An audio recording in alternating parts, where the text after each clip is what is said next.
Your cybersecurity solution is here. Introducing Pentester's Advanced Cybersecurity Suite. Ready for peace of mind? Try it for free. No credit card required. Pentester.com.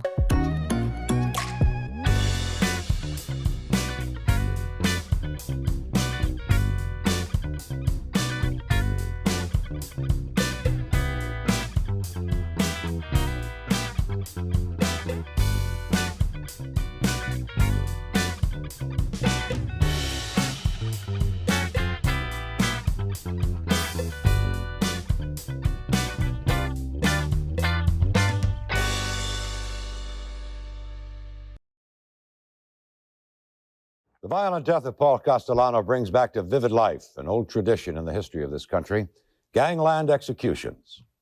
Shakespeare said of kings, "Uneasy lies the head that wears a crown." The same might be said of those who rise to the top of organized crime. They get there by violence, and often as not, they leave by violence.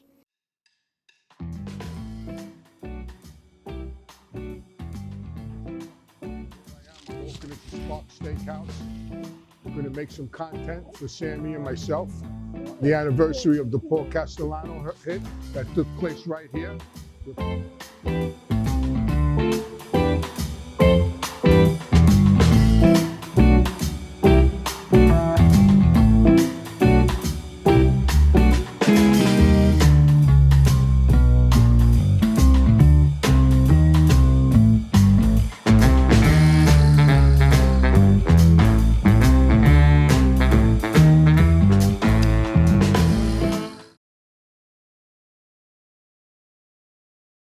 In Sparks Restaurant on the anniversary of the Paul Castellano murder on December 16th. And this is actually the table that Paul used to sit at. And this is actually the table that Frankie DeChico, Jimmy Brown, Danny Marino, and others were sitting at the night of the murder. This is the actual table that they were sitting at in Sparks. And Sammy was outside with John. And the shooting took place right outside the door where we're going to go to next. But this is actually the table. The maitre d' just brought me back to it and showed me where it was at. And this is it. It's in the side room.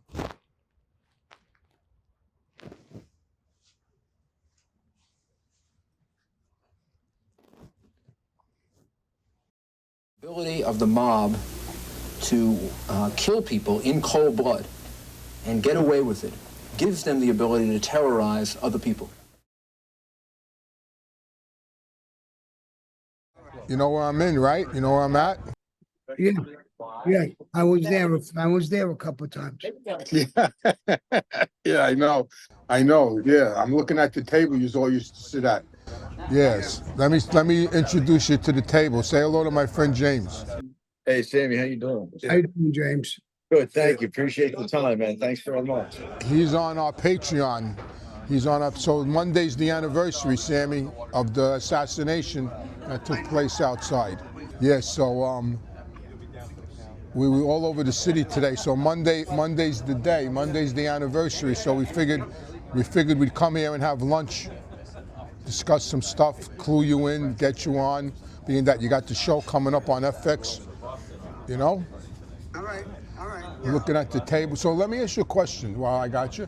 So who was actually inside the restaurant that night? Frankie DeChico was in there. That I know. Was Danny Marino in there? Yes. Jimmy Brown. Jimmy Brown, I figured. Johnny Gamorano, I believe. Johnny Gamorano. Yeah. And the only one that knew it was jumping off was Frankie. Frankie was in there. In other words, of course he knew, but he was in there with a gun. So if they got up, if they hear the shooting right in front of the place, they get up. Frankie opened up his coat, showed the gun, told him, sit the fuck down.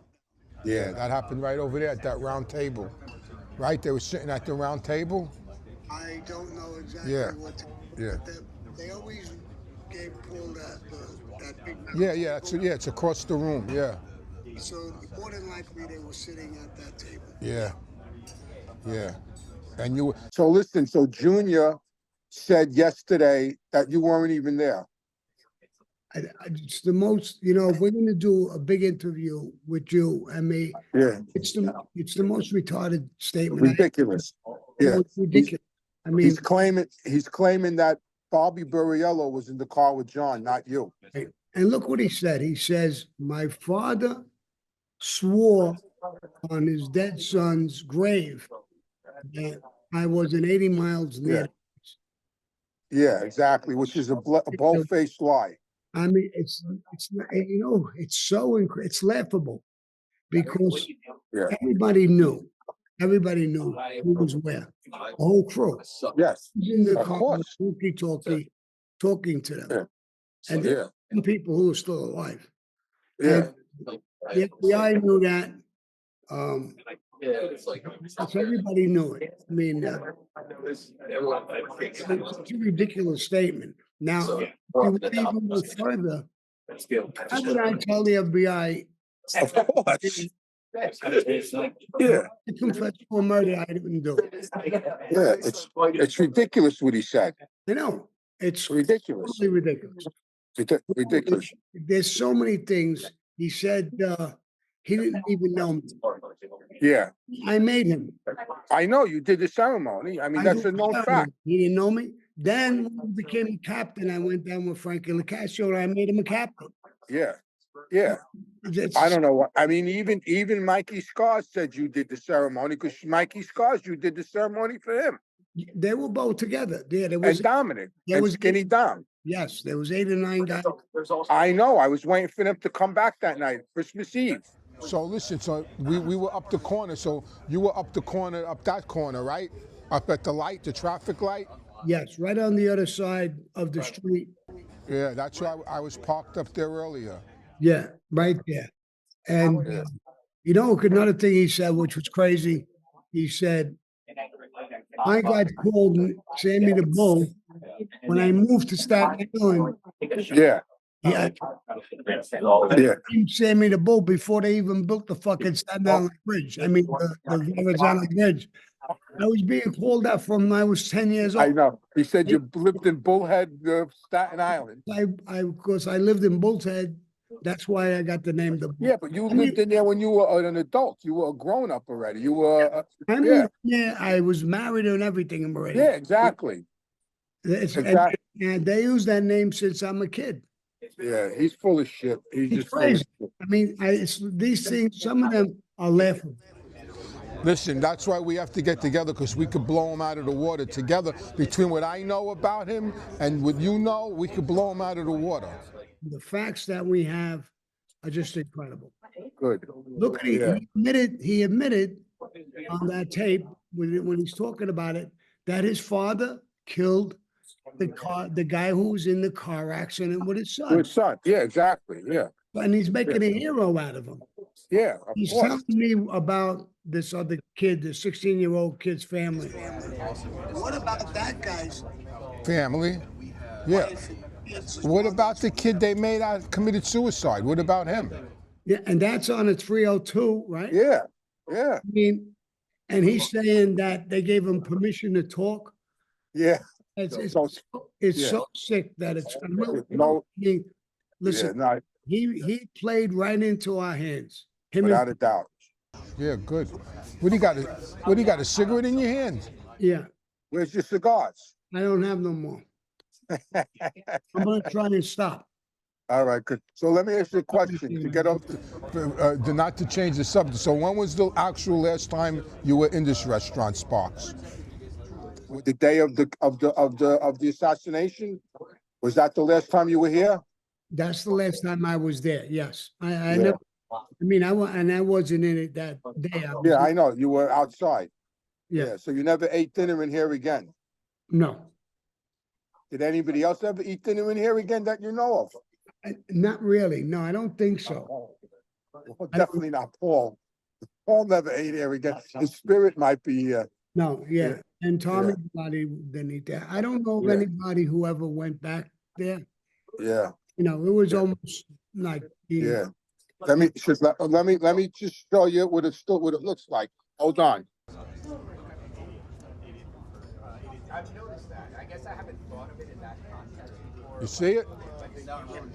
It looks about the same. Yeah, it's the same. It looks exactly the same. All right. You want to go out? That's good. All right, Sammy, I appreciate what you're doing. Thank you. All right? Yeah, and I'll see you soon. We'll get together, we'll talk. Yes. You want to say hello to the waiter? Hold on. You want to? Hey, you want to say hello to somebody? Want to say hello to somebody? Here, say hello to Sammy the Bull. Sammy the Bull. Yeah. Say hello to Sammy. Yeah.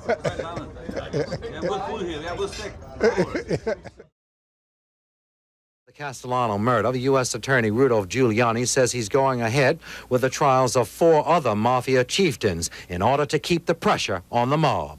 We're fighting a war against a group that does not have unlimited reserves. And that's the best kind of war to be fighting. That's why I think there's a real prospect that at least the Mafia as an organization can be diminished or wiped out. Well, according to Giuliani, it has come down to a war of attrition with the Mafia. The more Dons prosecuted by law enforcement and put behind bars will make it harder for the Mafia to renew itself and recruit soldiers to do the dirty work. Well, at least we hope so.